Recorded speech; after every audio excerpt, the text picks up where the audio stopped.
In the start, there was only empty space, but then a continent rose up. On it, 9 different groups of people came to be: the dragon kin, the elves, the oni, the dwarves, the demons, the dark elves, the centaurs, the beast kin, and the humans. The scene then moves to a small country town. A young boy with a bag on his back says goodbye to his family on an old rock bridge. He shouts their names: Mom, Dad, Els, and Yum as he waves happily. Full of excitement and with a bright smile, he walks off along a dirt road that leads to an unknown future. His goal is a big, busy city which is very different from his home in the country. As soon as he gets to the narrow, packed streets, he feels lost and unsure. He finally reaches his goal, a large guild hall that towers over the central city square. Inside, he goes up to a sign-up counter, where a kind worker greets him with a warm smile. She asks him about his special power, and the worker is clearly surprised when he calls his power Unlimited Gacha and asks for a clearer explanation. Feeling sure of himself, the boy offers to show her his power. He holds out his hand, and a shiny, crystal object appears above his palm. He says that this is how he rolls his gacha. The object glows, and a card forms in his hand. On it is a bent fork, labeled as useless for human use. Right after, the useless fork also appears on the counter. The boy tries to fix things, saying that this is just a bad try. He tries again. The crystal glows once more, but the result is no better. A rotten apple and a piece of moldy bread join the bent fork. The boy is crushed and whispers that his power doesn't usually fail like this. The worker is not impressed. She gives him a paper and tells him that F rank is likely the best he can hope for, the lowest rank for an adventurer. Even with this bad start, the boy doesn't want to quit and asks the worker for a job. She explains that the easiest jobs are posted on the notice board. However, when he stares in confusion at the crowded board, where many other adventurers are already gathered around the papers,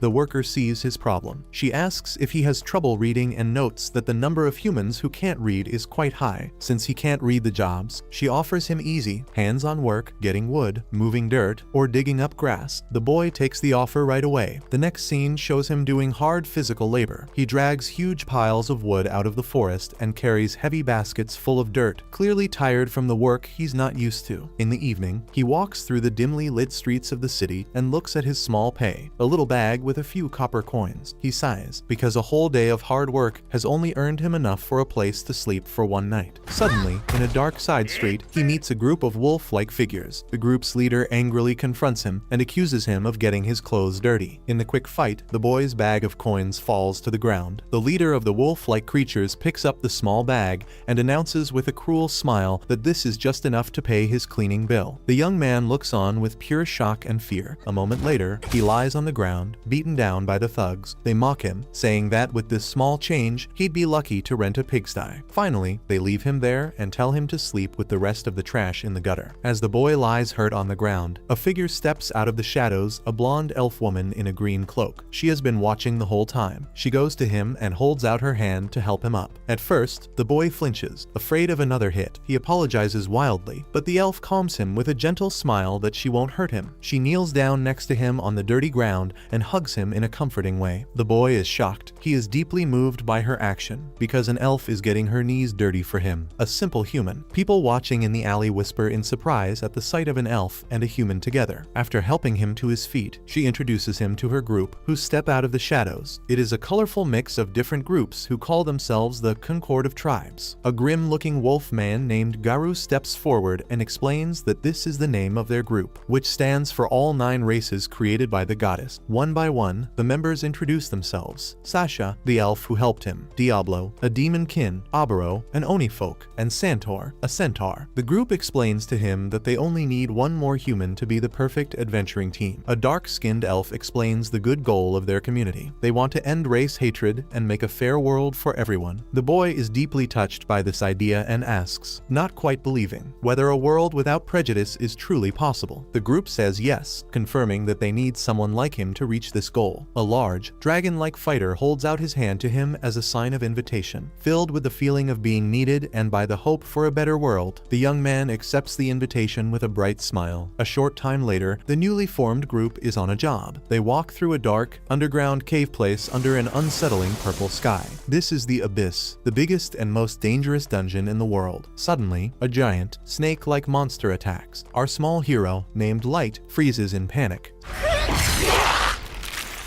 Sasha, the elf, warns him just in time to bend down before she kills the monster with a well-aimed arrow. She scolds him for not being careful and makes it clear to him that in the abyss, the smallest mistake means instant death. The other group members watch the scene with amusement. Garou, the wolf man, teases Sasha, saying that she can't hide her worry about Light, and she immediately turns red. Sasha, clearly embarrassed, strongly denies this. She claims that her concern is not for Light personally, but for the good name of the Concord of Tribes, which could be hurt by the loss of a member. Light obediently agrees with her professional explanation in order to calm the situation. The mood brightens again. The dragon-like leader of the group praises Light and tells him that he loves the tea Light makes for them. The group decides to take a rest, and Light immediately offers to make tea, while he is busily getting the cups and pots and apologizing for the slight delay. The rest of the group gathers behind him. The feel of the scene suddenly changes. In a cold voice, the dragon-like leader announces that he is kicking Light out of the group. Right now, Light is stunned. He doesn't understand what's happening and asks, confused, for the reason. The leader only repeats his words without giving in. The truth is revealed. One by one, the members of the Concord of Tribes show their true, hateful feelings toward Light. Garou explains to him with a nasty grin that he is now useless to them. Sasha, who just saved him, calls him stupid and annoying. Other members complain about his smell and say they're happy to finally be rid of him. Light can't believe it and asks if this is just a bad joke. The group laughs at him. They wouldn't have time to go so deep into the dungeon for a trick. Finally, Garou reveals the real reason for his joining them in the first place. Their bosses were interested in his special power, the unlimited gacha. The group cruelly explains the whole truth. They were told to watch Light to find out if he was the legendary Maestro, since their leaders decided that he wasn't. He is now nothing more than dead weight to them. Sasha and the other elf show their complete disgust at the thought that they might have had to marry him to secure the blood of a maestro if he had passed the test. Light is completely overwhelmed by the words maestro and superiors. When the leader realizes that his people have said too much, Garou dismisses the worry. It doesn't matter, because the boy won't be able to talk much longer anyway. They have been ordered to stop any possible problems right away, and that means not letting Light live. The group surrounds Light. They have clear orders to kill him. Garou grins and starts the attack. His claws rake across Light's cheek, leaving deep, bleeding cuts. Shocked and in pain, Light touches his wound. He tries to run away in a panic, but the group chases him for the pure joy of it. Garou yells after him that he'll end up as monster food in the abyss anyway. Sasha adds mockingly that they won't let him get away in the first place. The group enjoys his suffering. Garou raves about how much he loves hunting humans. Sasha agrees with him and compares the screams of their victims to sweet music. They urge Light, who is lying on the ground, to scream even louder for them. The cruel torture continues. Garou kicks the helpless Light, while Sasha warns him not to leave any injuries that would contradict their planned cover story, a surprise monster attack. Light digs his fingers into the dirt as he struggles on the ground. He begs not to die, which only makes his tormentors even more excited. Another arrow hits him in the leg. In his fear of death and hopelessness, Light screams that he wants to live. At that moment, a huge purple magic circle suddenly lights up beneath him. One of the attackers sees the danger and shouts that it is a teleport trap. Garou jumps at Light to kill him before he can escape, but it is too late. A blinding flash of light, and Light is gone. He finds himself alone, badly hurt and bleeding, in another, even deeper part of the dungeon. He knows that teleportation has only put off his fate. As soon as he meets one of the monsters down here, he's dead. Desperate, he calls out for his family and wonders what he has done to deserve all this. A quick memory shows him the happy moments with the Concord of Tribes, the time when he valued, respected, and believed in them. But the memory breaks as he realizes the hard truth. It was all a lie. His pain turns into burning hate. He remembers the betrayal, the shame, and the orders to kill him. He vows to make them all pay. He will not die before they have paid for what they did. At that moment, two huge, monstrous creatures appear from the darkness. Snake hellhounds, monsters that are usually only heard of in stories. Light realizes that he has been teleported to the deepest, most dangerous part of the abyss, facing certain death. He holds on to his need for revenge. He cannot and will not die here yet. In his final desperation, Light risks everything. His power, the unlimited gacha. He screams out his frustration and uses the power with his last bit of strength. The magic object in his hands explodes in a blinding light, surrounded by glowing symbols. A new figure appears from the energy. A young woman with black hair and a strong look appears. She says that she will show no mercy to those who threaten her master. With a lightning-fast move, she destroys one of the hellhounds. She steps completely out of the light, a woman in a hot maid's uniform. She kneels down next to the injured Light, and a soft green light heals his wounds. She apologizes deeply. She couldn't stand to see his beautiful face ruined by such terrible wounds. Light is stunned. Not only is he unhurt, but the pain has completely gone away. Confused, Light asks the mysterious woman who she is. She formally asks him for his name. When he shyly stammers Light, she repeats the name with respect and calls him Master Light. She explains that, following the maid's code of honor, she is now tied to him until death and promises him complete loyalty. Light is completely overwhelmed by this sudden dedication. He asks again about her identity. She introduces herself as May, the ever-seeking maid with the unbelievable level of 9999. She tells him that she is a super ultra rare card from his unlimited gacha. Light can't believe it, his worthless power has created something so powerful. May swears eternal loyalty to Light with poetic words. Light disagrees, saying that his gacha power is worthless and that it is impossible for someone as amazing as her to have come from it. May insists that he call her by her name. After a short pause, he agrees. May then asks for permission to use her natural power, Appraisal, to check the details of his gift. She explains that his powers are hidden by a strong shield that only someone at her level can see through. May starts her check. She reveals that Light's unlimited gacha is anything but worthless. He can use it an endless number of times, and the quality of the cards drawn depends on how thick the magic energy mana is around him. She lists a whole range of quality levels, from error to super ultra rare. Mana, she explains, flows all over the world, but its concentration is lowest on the surface. That's why it was almost impossible to draw a rare card like hers there. Down here in the abyss, however, where the mana is thick and powerful, his chances are much higher. She praises him for making it to the bottom of the dungeon on his own and unlocking his full potential. But she also warns him that with his current stats, he would die instantly if he met monsters. But he shouldn't be afraid, because from now on, she will always be by his side. These words break his control. Overwhelmed by a mix of pain and new hope, Light bursts into tears. He cries and tells the whole story of the betrayal, how his own friends almost killed him and called him worthless. He cries about the fake nature of their supposed noble goals and the unbearable pain they caused him. May listens with a serious, caring look. When Light finishes his emotional outburst, she hugs him in a comforting way. She may not fully understand his pain, but she assures him that revenge is a simple matter with her power next to him. She urges him to give the order and swears on her honor as a maid to hunt down his treacherous enemies and bring their heads before him. May helps Light to his feet. He still holds the bloody arrow in his hand, a symbol of his betrayal. He looks at May with determination. He declares that he was weak, but now he must become stronger. He wants to carry out the revenge with his own hands. He asks her if she thinks this is just a dream. May responds with complete loyalty. His wish is her wish. If he wants personal revenge, she will help him achieve that goal, because she believes in his potential more than anything else. Relieved and thankful, Light smiles, with new courage and a powerful ally by his side. He rolls his unlimited gacha again, but this time, he has a clear goal. He wants to create a kingdom that will pave the way for his revenge. 3 years later, we again see the abyss, but deep inside, a large fortress city with many levels has been built.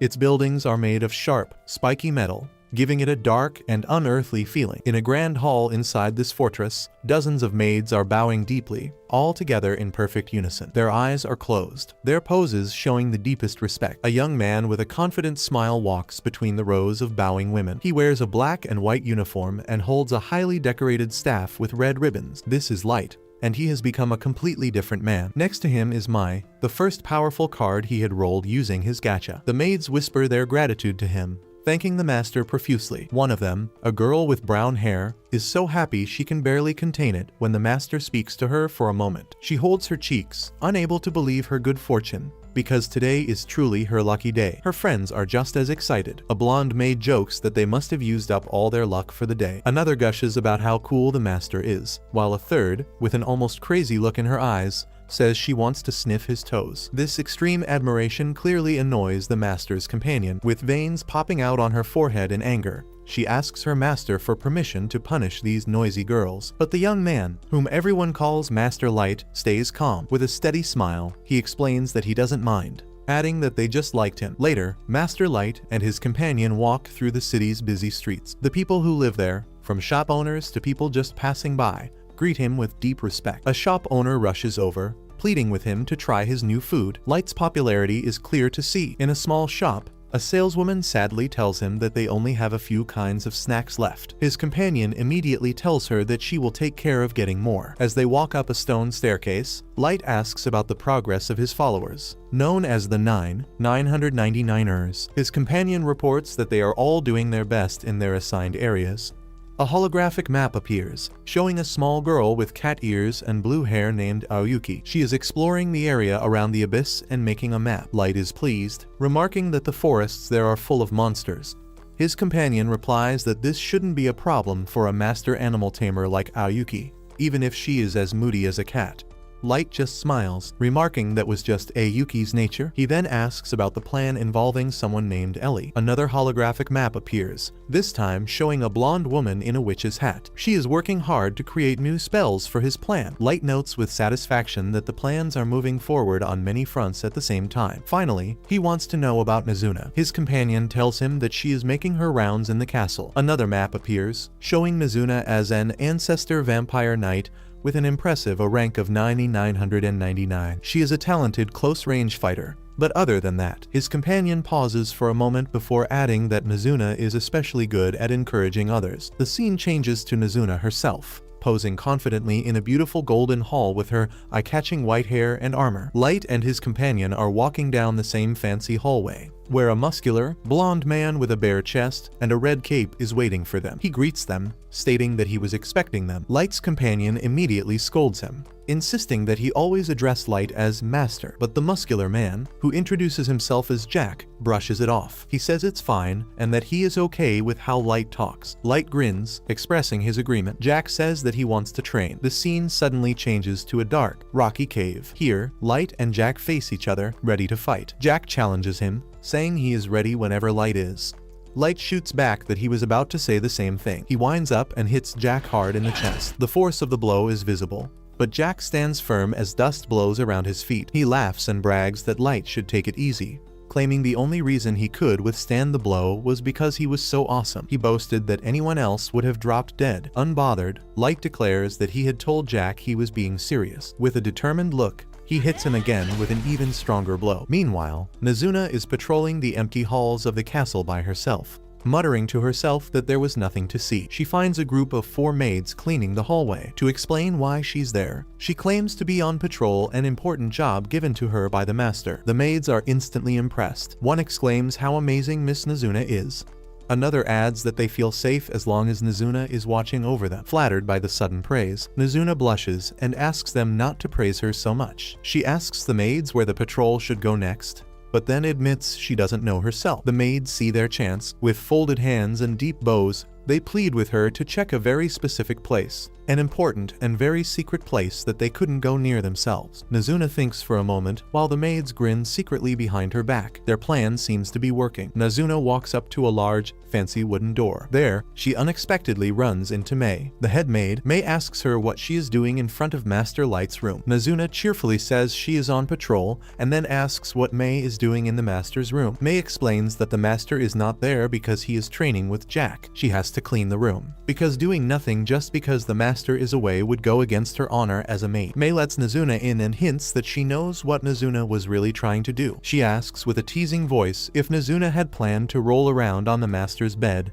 smell the sheets, and kick her legs in the air. She added reassuringly that she had her own secret way of making beds. Mizuna is immediately excited, exclaiming about the real secret technique and concluding that it was no wonder the master had chosen Mei first. Mei thinks to herself that she's lucky Mizuna is so simple-minded. But then Mizuna remembers something. The maids gave her a message. She pulls out 2 pieces of paper and reads them out loud. It is a formal complaint against the head maid for keeping the master's room all to herself. The maids demand the right to help with the cleaning too, and are clearly against the head maid acting on her own. Mizuna finishes reading with a wide grin and adds that there's something else at the end. A wish for the head maid to be cursed 3 times. Mei is clearly annoyed but Nazuna doesn't understand the fuss. Mei explains that this is an issue between her, the head maid, and the other maids. As thanks for delivering the message, she gives Nazuna a little bit of money. Nazuna is thrilled with the reward and promises to be available anytime. Cheering, she leaves the room and goes into the city to buy something with the money. She decides to get chocolate, pastries, and chips. Later, Nazuna sits happily on a balcony eating her snacks when Aoyuki appears in a hooded cloak. Nazuna asks if she isn't supposed to be exploring the forests around the abyss. Aoyuki just smiles, looking embarrassed. Not understanding her, Nazuna offers to chop down the trees for her or defeat a strong monster. Aoyuki explains with a sigh that there are no enemies.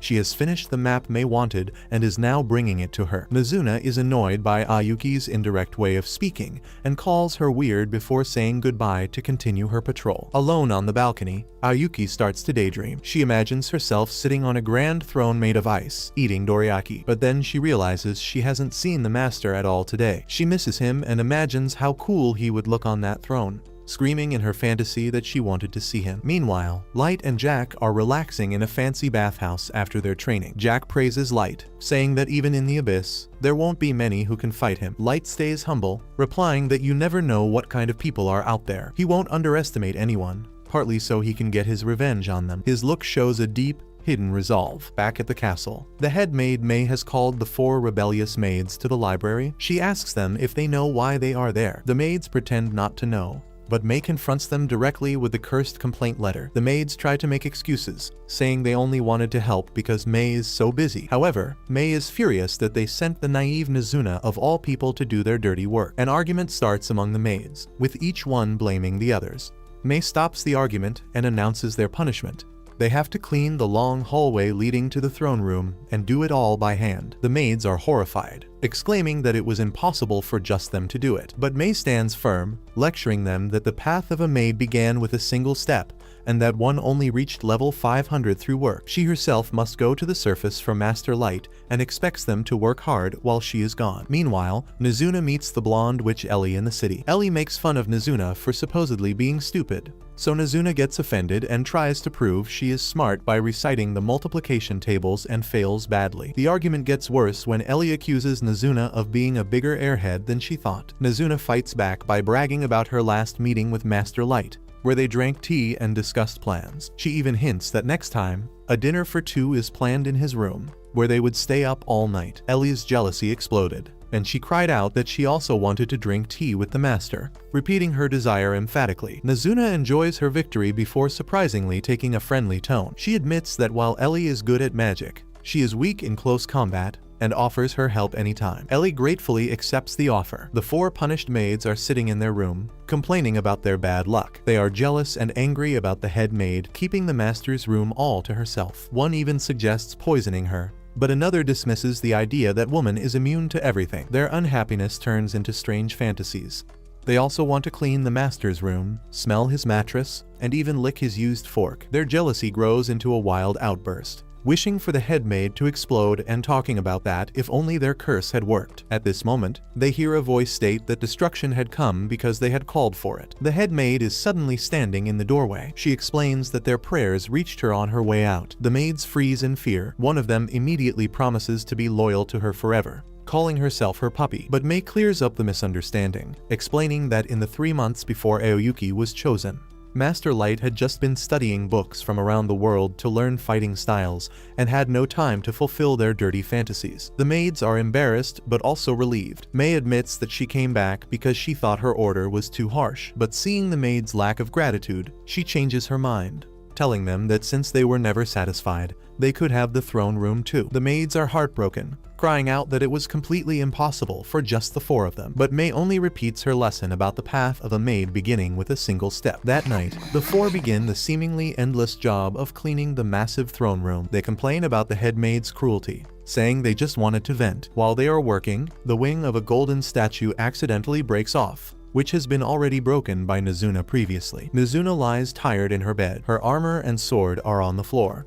She has kept the peace in the abyss, but is disappointed because she hasn't seen the master all day. Half asleep, she murmurs that if she were allowed, she would totally wreck everyone on the surface. Finally, she falls asleep with a smile, wishing the master a good night. In a dark cave, Light gathers his most loyal companions, Nazuna, Ellie, and little Ayuki. He has come to see them, and Nazuna's dream has come true. Ellie and Aoyuki immediately start competing for his attention and making fun of Nazuna. Suddenly, a huge, two-headed hellhound appears. But after getting scared of the 3 high-level maids protecting Light, it bows before them, and Light pets it like a puppy. Light explains that Mei has told him that the preparations are finished. The girls cheer that it was finally starting. Together, the group steps in front of a glowing portal. The scene changes to a new, unfamiliar city called Akira, the capital of the wolf people in the Beastkin Federation. The streets are full of life as a group of impressive wolf warriors clears a path. Their leader, a muscular wolf man with a blue mane and scars on his face named Goru, steps forward. It's the same guy who slashed and humiliated Light before. With a threatening grin, he looks into the crowd.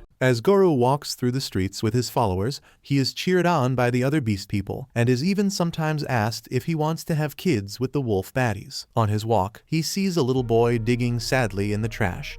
He throws him aside and spits on him as if he were a little worm. They enter a bar and Goru knocks back a few drinks, while he allows his followers to taste a little of the food, which he could afford with his full pockets. They all would love to be as cool as the boss, but it isn't that easy. After all, you need a good nose for good jobs, which only the beast folk have. After that, one of the dogs asks if the Concord of Tribes job belongs to one of these good jobs. But the idiot is quickly told by another idiot that Garu isn't allowed to talk about it. Garu calmly agrees that the Federation has unfortunately told him not to talk about it and orders his little slaves to keep drinking and eating, which they of course do. Garu thinks to himself that it was the easiest job ever to kill this weak human child, whom they at first believed to be the maestro. Still, the part that they might never find Light again after he was teleported away bothers him a little, even if he's sure that he died in this dungeon. The thought of not knowing who the real maestro is bothers him too, but he knows that it is far too risky to go deeper down that rabbit hole.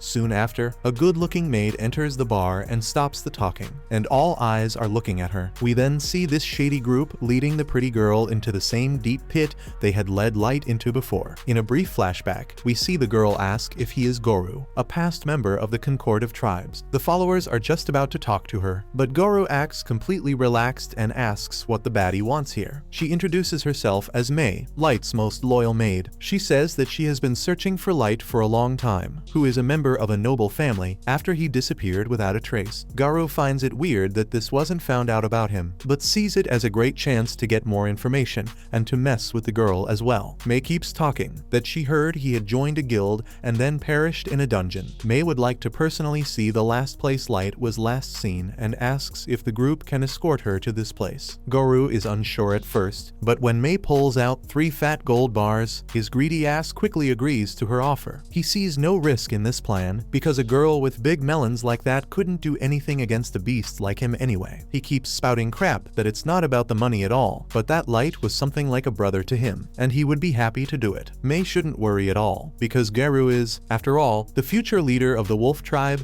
and he would round up his strongest followers to escort her delicate body through the dungeon. Mei pretends how thankful she is that this disgusting, stinking wolf would do that for her. Back in the present, we again see the group guiding Mei through the abyss, while Garu imagines what terrible things he will do to Mei in front of Light's grave. Finally, they get to that exact place, and Garu says that they were attacked here by a group of monsters. Light's face was cut, and he then ran into a magic travel trap, and after that he was never found again. Mei drops down onto this place, mourning, and Garu keeps going with his talk about feeling sorry, while his group of followers is already closing off the exits. Garu is excited for what's about to happen and keeps talking about how he feels bad that he could not keep Light safe. But all of a sudden, Mei stops pretending and says that she would have liked to work for him earlier, as she could have kept him safe from terrible people like this and could have stopped Light from being kicked and shot at with arrows. Surprised, Garu jumps back and fearfully asks himself how the hell she knows about this secret plan. He yells at her, asking if she is a spy, but Mei stands up and answers that she only serves Light fully, while warning them that their guts will soon all be on the floor. Garu and his followers can't understand why a shiver is running down their spines and why they are scared of some cheeks and melons. Energy starts to come from her direction, and before Mei can even do anything, Garu has already wet his pants and knows that he is dead. But right at that moment, Light shows up from the other side of the cave and tells Mei to let him handle these disgusting beasts. The beasts can't fathom how a normal human could get so deep into the deep pit. Garu, on the other hand, freezes at this sight. Light. His fears are proven when Light takes off his hood, and Garou understands that this little bastard was actually able to somehow survive alone in this dangerous place. Light happily says that he is excited to pay everything back to him with 3 years interest, and the Beast Group wants to know what the hell is going on here and asks Garou for an explanation. Garou, on the other hand, starts to laugh that a pathetic level 15 human has come to fight a level 150 badass like him. After that, Garou goes right back to his usual Garou self and talks about how he will kill Light, while Light just watches, bored. Light finds it weird that Garou doesn't even ask how the hell he managed to stay alive alone and what May is all about, something someone with an IQ over 70 would do. But Garou just keeps talking about how the beast folk are too strong for humans, and they just have no chance against them. While having wet pants, he couldn't do anything with his useless gacha and only stayed alive because he was lucky that May helped him. Garou tells his team to attack, and we all know what happens next. 2 seconds later, we see the heads of these 2 beasts flying through the air, and May is standing right in front of Light, now in her normal outfit, and warns that anyone who is brave enough to attack Light will have their head cut off. Light just thanks her like it was nothing and politely asks May if she could close off the other ways out, which she does while blushing. The other beasts are now sweating bullets after they couldn't even see how 2 of their followers had their heads cut off. Garou somehow tries to keep their spirits up, but the situation is very bad. Rightly, Light sees that Garou has not changed at all because he still believes that humans are useless, but Garou insults him again and says that humans are just useless garbage with low mana, and he will show him what true power looks like.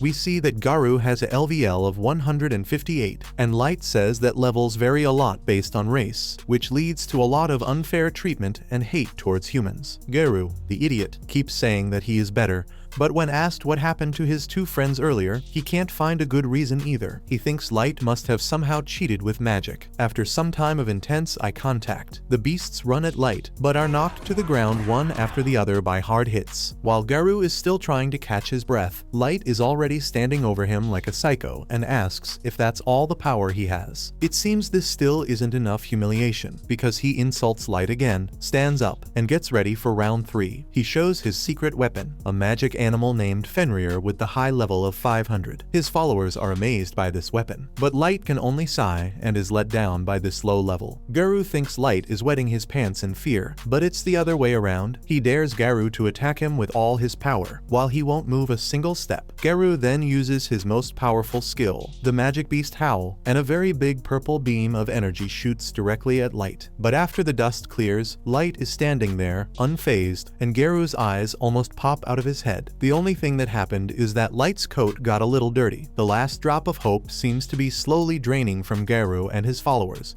as no normal human should be able to live through such an attack. Now it's Light's turn, and he shows his secret weapon, a LVL 9000 ultra rare card, Primal God Fenrir. Unlike Garou's little puppy, this card is powerful enough to be called Fenrir, and in the blue light, a majestic blue wolf shows up behind Light. Garou freezes completely, while his strange wolf literally freezes and shatters into many small pieces after Light orders his card to kill it. This sight finally breaks Garou and his troop. He cannot believe that Light possesses a magical beast which could annihilate his Fenrir within seconds. Light, on the other hand, answers calmly that he could have managed that alone, and then reveals his true level for the first time, 9999. Garou can't believe his eyes and is already lying curled up on the ground. Previously, he thought that humans could only reach a maximum of level 100, and he begins to believe that Light isn't the real Light at all, but must be an imposter. A normal human would have aged or grown, but Light reveals that he intentionally wore the bracelet of youth so as not to forget the pain and suffering he had endured. Garou finally realizes that it is indeed Light,